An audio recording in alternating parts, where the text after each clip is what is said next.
Hello everyone, class 11th बच्चों, thermal conductivity हमारा topic चल रहा है और प्रीवियस लेक्चर में हमने थर्मल कंडक्टिविटी पे बेस्ड कुछ क्वेश्चन सीखे थे।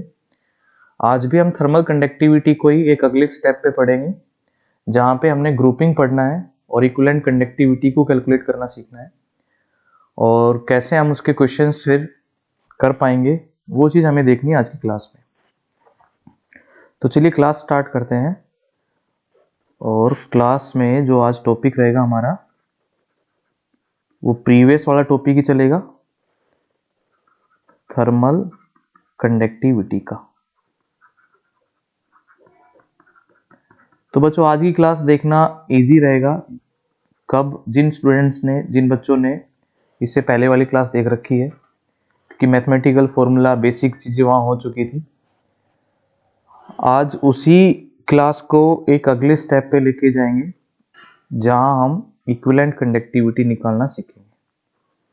अब थर्मल कंडक्टिविटी कंडक्शन के लिए हम जो पढ़ रहे हैं, उसमें हमारा जो बेसिक मैथमेटिकल फॉर्मूला चल रहा है बच्चों, वो है dq अपॉन में dt, जिसको हम क्या कहते हैं, rate of flow of heat या हीट करंट भी बोलते हैं। dq अपॉन में dt, इसको हम rate of flow of heat और इसी को ही हम क्या बोल सकते हैं बच्चों, हीट करंट। और मैंने क्या बताया, इजी होगा ये पढ़ना समझना कि अगर आप इसको कंपेयर करेंगे अपनी पहले वाली क्लास 10th क्लास में, जैसे इलेक्ट्रिक करंट तो यहाँ हीट करंट, जैसे वहाँ पोटेंशियल डिफरेंस तो यहाँ टेम्परेचर डिफरेंस, को कंपेयर करके पढ़ेंगे ना तो और इजी लगेगा। इज इक्वल्स टू के ए, और ये आ गया हमारा टेम्परेचर ग्रेडियंट dt अपॉन में dx। ठीक है भाई। अब देखो, इस पे हमने ऐसे क्वेश्चन सीखे थे कि मान लो हमारे पास ऐसे दो सेम डायमेंशन के अलग अलग मेटल के बार रोड दे रखी है, ठीक है। एक ए और बी, अलग अलग इनका coefficient of thermal conductivity K1 K2 मान लेता हूँ। यहाँ टेम्परेचर 100 डिग्री सेल्सियस है, यहाँ टेम्परेचर 0 डिग्री सेल्सियस है। पूछेगा जंक्शन का टेम्परेचर बताओ K1 K2 की वैल्यू देके, ठीक है। ये हमारा हो गया था एक पॉइंट। आप जो पढ़ना है हमने, यहाँ टॉपिक रहेगा अब हमारा बच्चों इक्विवेलेंट कंडक्टिविटी का। इक्विवेलेंट थर्मल कंडक्टिविटी,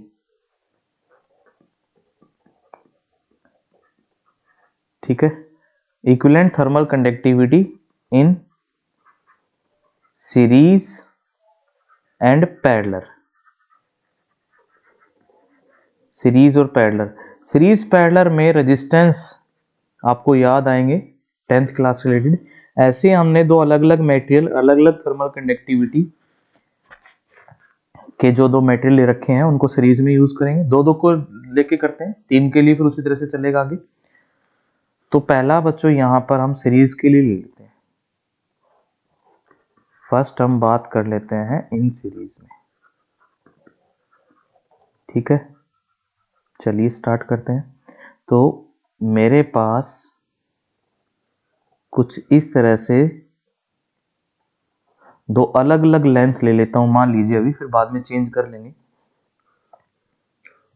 एक मटेरियल तो ये है जिसका coefficient of thermal conductivity K1 है।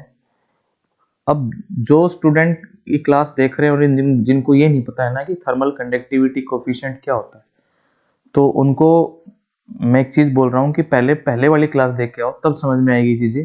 और जिन्होंने पढ़ रखा है वो फटाफट से कैच कर रहे हैं, समझ पा रहे हैं। K1 है और K2 है थर्मल कंडक्टिविटी। यहां से यहां तक की लेंथ बच्चों मैंने L1 को लिख लिया, और ये वाली लेंथ मैंने किसे लिख ली, L2 से।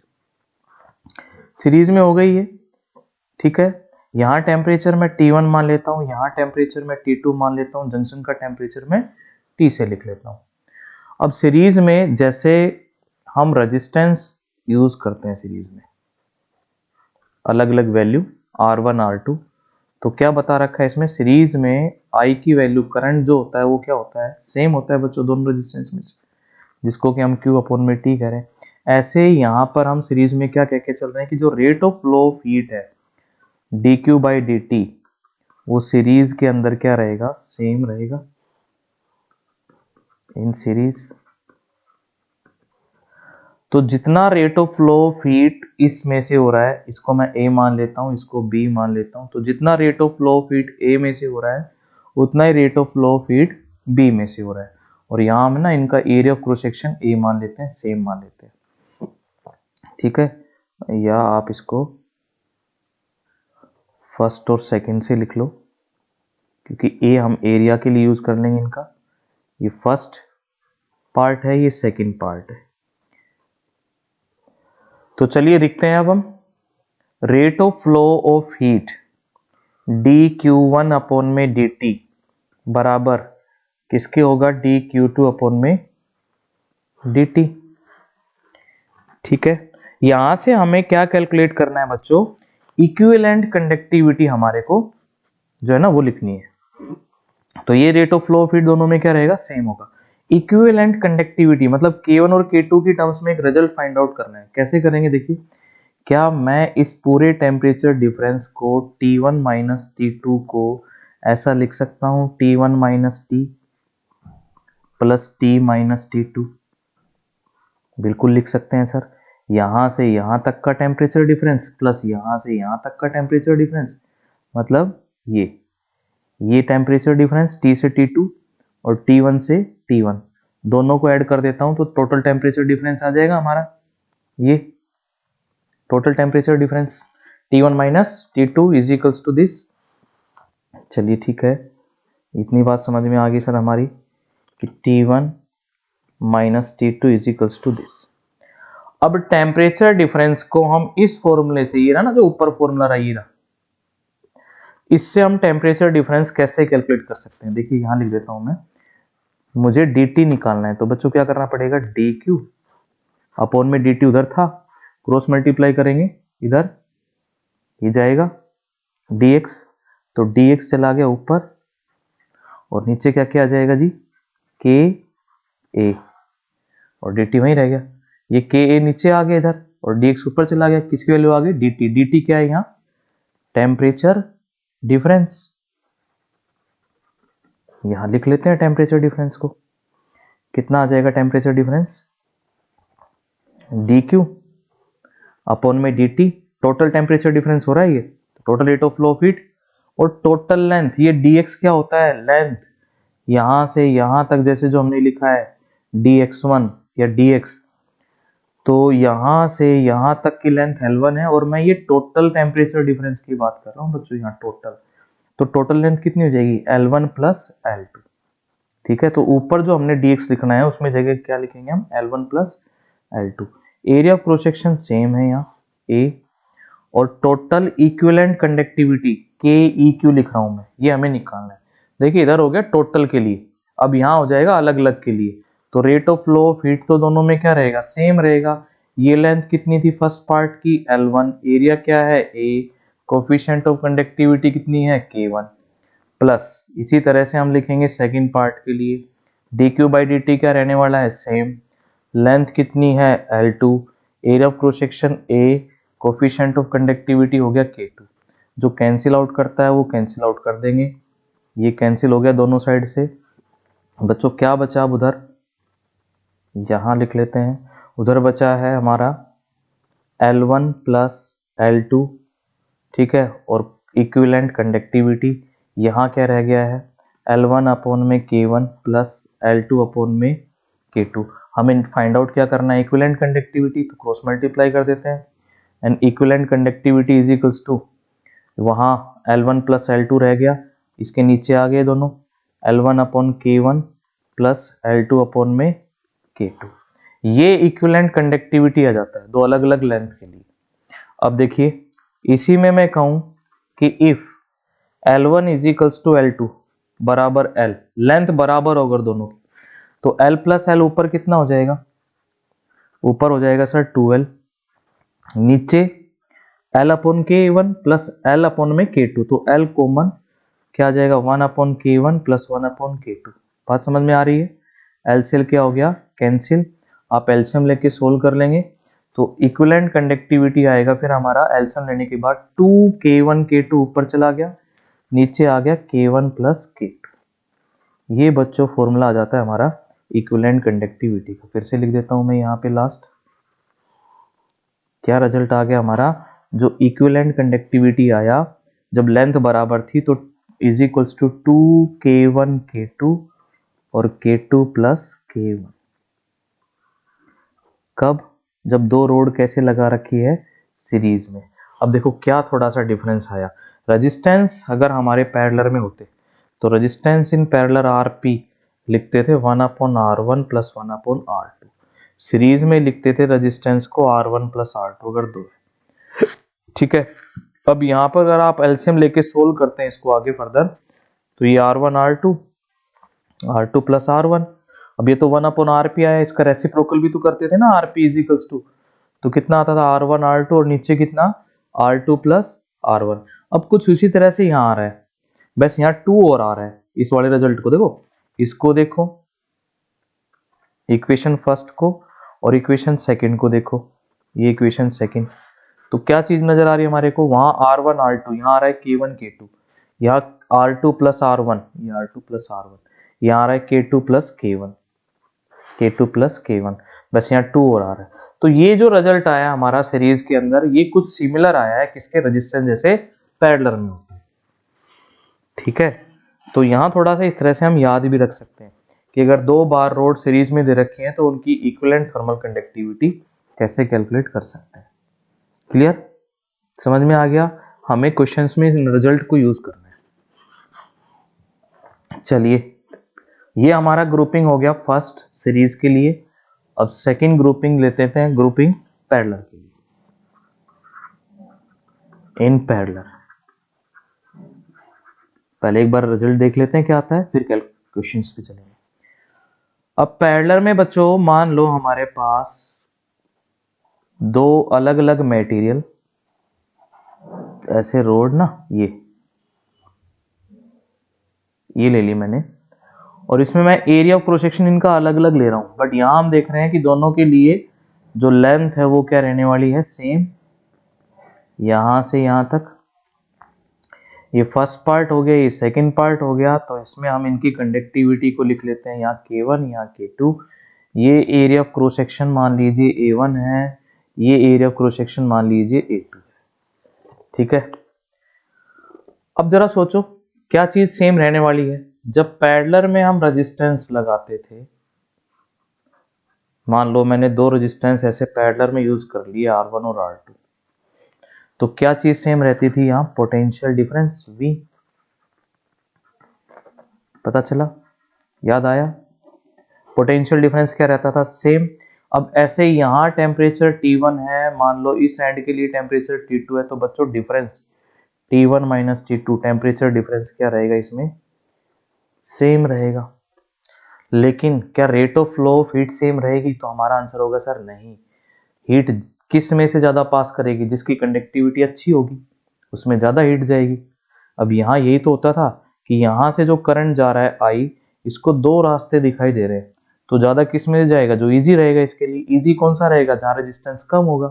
तो हम यहाँ अलग करंट लेते थे I1 और इसमें करंट अलग लेते थे I2। सिमिलरली यहाँ ये है कि यहाँ से कोई भी जो हीट आ रही होगी dq अपॉन में dt इस रेट से, वो ज्यादा किस में जाएगी, जिसकी कंडक्टिविटी अच्छी होगी। यहाँ देखो थोड़ा सा उल्टा इसलिए भी आ रहा है, मैं एक चीज क्लियर कर दूं आपको कि रेजिस्टेंस का मतलब होता है बच्चों अपोज करना, कंडक्टिविटी का मतलब होता है कंडक्ट करके पास करना। तो यहाँ कंडक्टिविटी पढ़ रहे हैं ना कि अपोज पढ़ रहे हैं, तो इसलिए उससे उल्टा रिजल्ट भी आता है इनमें। ठीक है, समझ पाए मैंने जो बताया अभी आपको।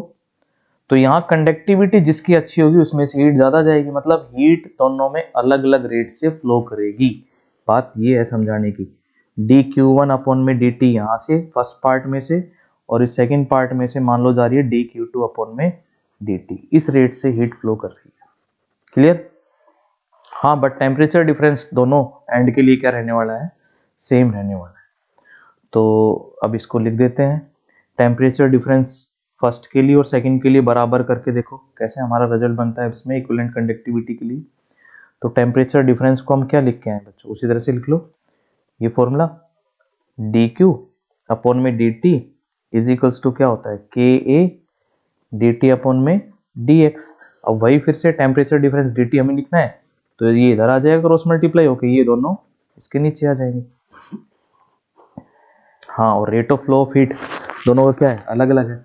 इसको ऐसे मत करो, इसको ऐसे करो, total rate of flow of heat, क्योंकि हमें तो टोटल इक्विवेलेंट के लिए भी तो बात कर रही है ना।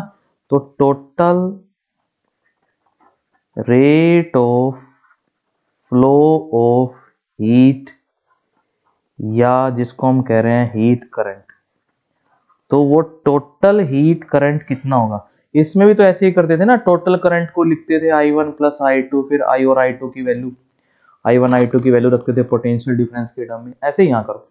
तो total rate of flow of heat dq upon में dt इज इक्वल्स टू होगा dq1 upon dt plus dq2 upon dt। Heat current ही हो जाएगा दोनों का मिला के। अब यहाँ टोटल के लिए बात हो रही है इधर, तो टोटल के लिए हम इक्विवेलेंट कंडक्टिविटी लिखेंगे, इक्विवेलेंट के equivalent total conductivity. Area of cross section कितना हो जाएगा पूरा, देखो ये पूरा, ठीक है, A1 और A2 का सम करेंगे, A1 plus A2। Temperature difference कितना है भाई, dt, कितनी लेंथ पे है, L लेंथ पे, ठीक है, ये लिखा हमने। इज इक्वल्स टू dq1 के लिए लिखना, तो coefficient of conductivity K1, area A1, temperature difference dt, length LE है। सिमिलरली सेकंड के लिए K2, एरिया कितना है A2, टेम्परेचर डिफरेंस सेम है, लेंथ सेम है, ये कैंसिल आउट कर जाएंगे दोनों साइड से, ठीक है। तो ये हमारे पास क्या आ जाती है यहाँ आगे, इक्विवेलेंट कंडक्टिविटी। तो K E Q equivalent thermal conductivity is equals to K1A1, okay, K2A2 and divide by A1 plus A2। अब बच्चों यहाँ कंडीशन लगा दो, इफ कि अगर दोनों का ही एरिया सेम हो, तो ऊपर कितना हो जाएगा, K1A प्लस K2A, तो A तो कॉमन आ गया ना, K1 प्लस K2, और नीचे A प्लस A कितना हो जाता है 2A, ये कैंसिल आउट, ये इक्विवेलेंट कंडक्टिविटी का रिजल्ट बनता है हमारा। अब यहां अगर मैं देख रहा हूं रिजल्ट को, तो ये दिखाई दे रहा है कि K1 प्लस K2 तो ऊपर आ रहा है, लेकिन नीचे 2 और आ रहा है, और यहाँ R1 प्लस R2 किस में आता था, सीरीज में आता था। ये पैरेलल का लगभग रेजिस्टेंस के सीरीज के साथ मैच कर रहा है, एक 2 का फैक्टर और चल रहा है यहाँ साथ में, ठीक है। तो इस तरह से हमें याद भी रखने पड़ेंगे कि सीरीज में क्या होती है इक्विवेलेंट थर्मल कंडक्टिविटी, और पैरेलल में क्या होती है। तो इन दोनों रिजल्ट का यूज करते हुए अगर आपको क्वेश्चन करने पड़ते हैं, तो देखिए कैसे क्वेश्चंस आएंगे। ये समझ में आ गया होगा डेरिवेशन, अपना नोट कर लेंगे ये पूरा। अब बच्चों मैं क्वेश्चन देखता हूं, इस पे क्वेश्चन कैसे बनते हैं, ठीक है। फर्स्ट क्वेश्चन है, पूरी स्टेटमेंट नहीं लिख रहा मैं, कि कुछ इस तरह से ट्रायंगल शेप के अंदर ना 3 अलग अलग मटेरियल लगा रखे हैं जिनका सेम डायमेंशन है। ऐसे बोल देना क्वेश्चन में, P यहाँ पे Q है और यहाँ पे R लिखा हुआ है, यहाँ से यहाँ तक P से लेके R तक एक थर्मल कंडक्टिविटी K1 है, ये K2 है और ये K3 है। अब इसमें बोला हुआ है कि एक कंडीशन है, फॉर हीट फ्लो या rate of flow of heat, same rate of flow of heat है, same rate of flow of heat किस किस के लिए, वो दे रखी है PRQ एंड PQ, दोनों के लिए, ठीक है। और ये जो पॉइंट P एंड Q है, ये पोटेंशियल डिफरेंस को मेंटेन कर रहे हैं। Points P and Q maintain temperature difference को, मतलब ये है कि यहाँ टेम्परेचर T1 है, यहाँ टेम्परेचर T2 है, फिर हीट फ्लो कर रही है। तो हीट कैसे फ्लो कर रही होगी, मैं कहूँ तो बैटरी है ना यहाँ लगा रखी है, इलेक्ट्रिक करंट के साथ कंपेयर करता हूँ तो P और Q के अक्रॉस, तो टेम्परेचर डिफरेंस कहाँ है, P और Q के अक्रॉस। तो हीट, ये हाई टेम्परेचर ले लो, ये लो टेम्परेचर ले लो, तो हीट कैसे जा रही होगी, हीट का कुछ पार्ट यहाँ से जा रहा है, जो पार्ट बच्चों यहाँ से गया वही सेम पार्ट यहाँ से जाएगा हीट का, क्योंकि ये दोनों ऊपर तो सीरीज में हो गए, और एक हीट का पार्ट यहाँ जा रहा है, ऐसे डिवाइड हो गया ना ये। अरे भाई ऊपर वाले दोनों पी आर और आर क्यू तो सीरीज हो गए, और पी क्यू इनके साथ कैसा हो गया, पैरेलल हो गया। आ रहा है समझ में, ऐसे बोलने से आसान लग रहा है ना कि रेजिस्टेंस के साथ अगर हम कंपेयर करके पढ़ रहे हैं तो दो पार्ट में हीट जा रही है, एक यहां से और एक दूसरा पार्ट यहां से जा रहा है। समझ पा रहे हैं जो मैं कहना चाह रहा हूं। तो इसी कंसेप्ट का यूज करेंगे हम कि जो P R and R Q ये तो कैसे हो गए, सीरीज में, और जो पी क्यू है ये कैसा है, इन पैरेलल में, इनके रिजल्टेंट के साथ। ठीक है, हाँ, और एक कंडीशन दे रखी है कि इनमें जो हीट फ्लो रेट है वो क्या है, सेम है, मतलब जितना पार्ट हीट का ऊपर से जा रहा है सीरीज में होता हो, उतना ही किसमें जा रहा है, पैरेलल में जा रहा है। अब करना क्या है हमारे को, इन ऑप्शन में से करेक्ट ऑप्शन चूज करने हैं। Option A is K3 is equals to half K1 plus K2। ठीक है जी। सेकेंड पार्ट में सेकेंड ऑप्शन आ रहा है K3 is equals to K1 plus K2। C option दिया K3 is equals to K1 K2 and divide by K1 plus K2। और एक ऑप्शन दिया इसमें K3 is equals to 2 K1 plus K2। Okay, इन चार ऑप्शन में से हमारे को करेक्ट ऑप्शन चूज करना है। चलिए देखिए कैसे करते हैं। यही कंसेप्ट यूज कर दो जो क्वेश्चन में गिवन है। क्या बोल रहा है वो, heat rate of flow of heat क्या है, सेम है। तो मैं यही करूंगा कि जो सीरीज में ऊपर से rate of flow of heat है वही पैरेलल में है। तो rate of flow of heat dq by dt in series is equals to rate of flow of heat dq by dt in parallel. Right बच्चों, तो लिखिए अब इसको। कैसे लिखेंगे, अब rate of flow of heat in series में मुझे लिखना है, तो हमारा formula, basic formula dq by dt क्या होता है, k, और जी यहाँ पर a, और क्या लिखते हैं dt अपॉन में dx। ये हमारा फॉर्मूला यूज हो जाएगा इस क्वेश्चन के लिए। और यहाँ पर ये कह रखा है कि जो पी आर आर क्यू या पी क्यू है ना, ये सेम डायमेंशन में है। सेम डायमेंशन मतलब लेंथ और एरिया क्या इनका सेम है, ये भी क्वेश्चन में गिवन है। तो अप्लाई करो अब इसको। सीरीज में क्या लिखेंगे, इक्विवेलेंट कंडक्टिविटी, अभी तो बताया था सीरीज में इक्विवेलेंट कंडक्टिविटी होती है कितनी, 2k1 k2 और k2 प्लस k1। देखो वो रिजल्ट जो अभी हमने पीछे किया उसका यूज करो। तो सीरीज में हमें लिखना पड़ेगा ना इक्विवेलेंट कंडक्टिविटी को, तो यस 2k1 k2 और K2 plus K1 equivalent conductivity. Area of cross section PR और RQ, क्रॉस सेक्शन एरिया तो वही है। टेम्परेचर डिफरेंस कितना हो जाएगा, यहाँ T1 है यहाँ T2 है, तो temperature difference T1 minus T2। Okay बच्चों, और लेंथ, लेंथ ये भी L है ये भी L है, इधर से PR की भी लेंथ L है और RQ की भी, तो लेंथ होगी टोटल कितनी 2 है। ये rate of flow of heat हो गया सीरीज में। अब हम लिखेंगे PQ के लिए जो rate of flow of heat है, अब उसकी थर्मल कंडक्टिविटी कितनी है K3, क्रॉस सेक्शन एरिया वही है, temperature difference T1 minus T2 वही है। तो बस अब आपको आगे आगे करना क्या था इसके अंदर, और नीचे कितना हो जाएगा, लेंथ तो इसकी भी L ही है, एक तरह से इक्विलेटरल ट्रायंगल बन रही है, तो L, ए कटा L गया T1 माइनस T2 गया T1 माइनस T2 गया, ये 2 से 2 गया।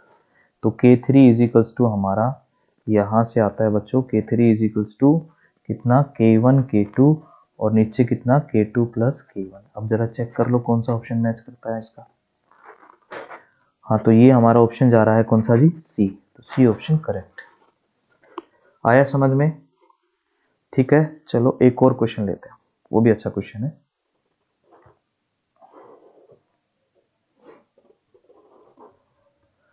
नेक्स्ट क्वेश्चन बच्चों आता है हमारा कि कुछ इस तरह से स्ट्रक्चर दे रखा है।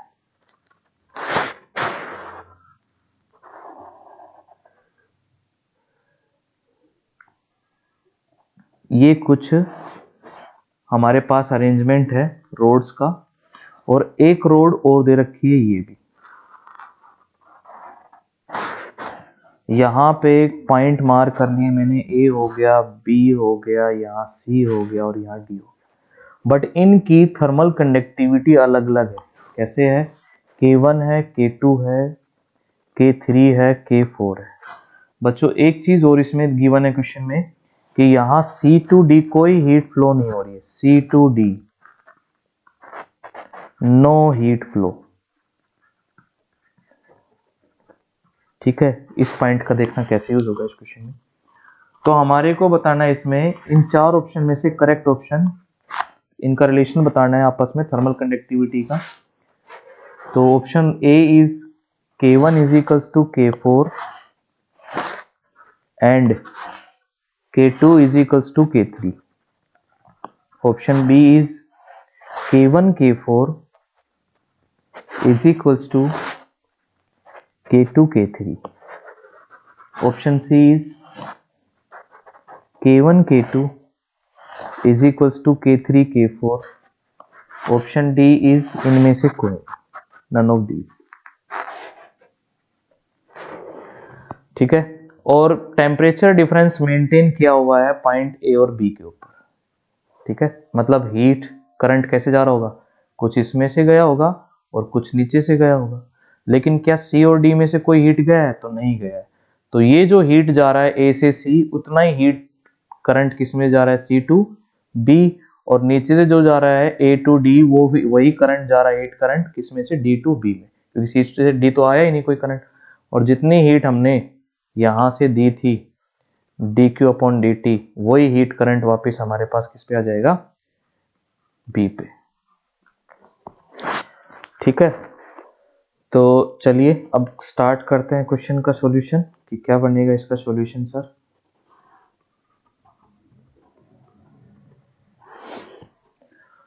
तो क्या बताया मैंने कि जो यहां से यहां तक rate of flow of heat है d q by d t, किसके लिए?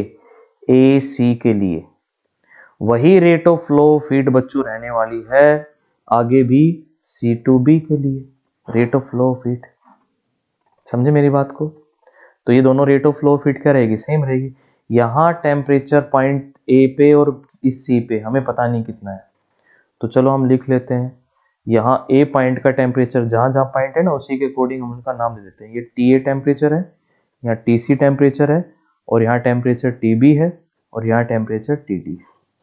लिखें आप rate of flow of heat को कैसे लिखेंगे? थर्मल कंडक्टिविटी K1, डायमेंशन सबका सेम है इन रोड का। तो area of cross section A, और टेम्परेचर डिफरेंस कितना हो जाएगा बच्चों? यस, टी ए माइनस में T C and divide by कितना हो जाएगा? L।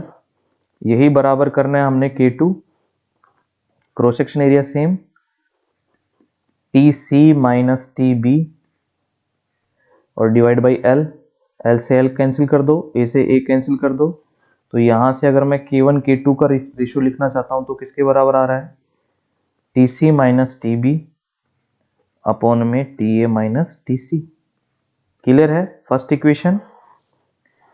चलिए अब आगे लौट आते हैं क्वेश्चन को।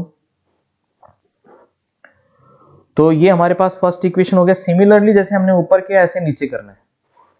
सिमिलरली मैं डायरेक्ट लिख रहा हूं, आप करके देख सकते हैं। तो डायरेक्ट लिखूंगा मैं यहाँ K3 अपॉन में K4 आएगा, इसी से कंपेयर करके। जैसे T C minus T B था तो T C minus T B, तो यहाँ आएगा T D minus T B. करके देख सकते हैं आप, अगर आपको कंफ्यूजन है तो जैसे मैंने फर्स्ट स्टेप किया है फर्स्ट इक्वेशन के लिए, ऐसे आप सेकंड स्टेप सेकंड इक्वेशन के लिए कर सकते हैं। क्या आएगा? T D minus T B and divide by यहाँ T A minus T D. जैसे यहाँ T A minus T C था, T A minus T D. बच्चों ये हमारे पास आ जाता है सेकेंड इक्वेशन। अब जो इंपॉर्टेंट बात है कि जैसा कि क्वेश्चन में था कि सी टू डी कोई हीट फ्लो नहीं कर रही है, तो it means according to question हम कह सकते हैं T C minus T D is equals to 0। Temperature difference है ही नहीं यहाँ, क्योंकि टेम्परेचर डिफरेंस होता तो बच्चों हीट फ्लो करता, ठीक है, बट टेम्परेचर डिफरेंस क्या है, फिर तो यहाँ 0 है, तो हीट फ्लो कर ही नहीं रहा है। तो हम कह सकते हैं Tc minus T is equals to 0, मतलब Tc इज इक्वल्स टू कितना हो गया, Td हो गया। तो जहां जहां दोनों इक्वेशन में Tc था उसकी जगह आप क्या रख सकते हो, Td, या जहां Td आए वहां क्या रख सकते हो, Tc। समझ पा रहे हैं मेरी बात को? तो यहाँ सेकेंड इक्वेशन में अगर हम इस रिजल्ट को यूज करते हैं, यूजिंग इन इक्वेशन सेकेंड, तो क्या कहेंगे हम, K3 अपॉन में K4 किसके बराबर चला जाएगा हमारा, Tc माइनस Tb अपॉन में यहाँ Ta और D की जगह में C कर देना है बस। ये हमारी थर्ड इक्वेशन। अब जरा चेक करो from equation third and first से, Tc minus Tb, Tc minus Tb, ठीक है, Ta माइनस Tc वही आ रहा है, तो हम यहाँ से क्या लिखेंगे कि यहाँ K1 अपॉन में K2 हमारा इज इक्वल्स टू हो जाता है K3 अपॉन में K4। Now cross multiply, K1 K4 is equals to K2 K3। ये हमारा एक रिलेशन आता है इनके टर्म्स इनमें। अब बच्चों जरा देखिए कौन से ऑप्शन में जा रहा है ये हमारा, K1 K4 is equals to K2 K3, K1 K4 is equals to K2 K3, ये हमारा ऑप्शन बी राइट हो जाता है। तो आज मैंने एक आपको सिंपल सा कंसेप्ट सिखाया, वो क्या था हमारा, इक्विवेलेंट थर्मल कंडक्टिविटी, और उस पर हम कैसे क्वेश्चन कर सकते हैं ये, बाकी क्वेश्चन आप असाइनमेंट से कर लें, ठीक है। चलिए आज के लिए क्लास में इतना, बाकी का नेक्स्ट क्लास में।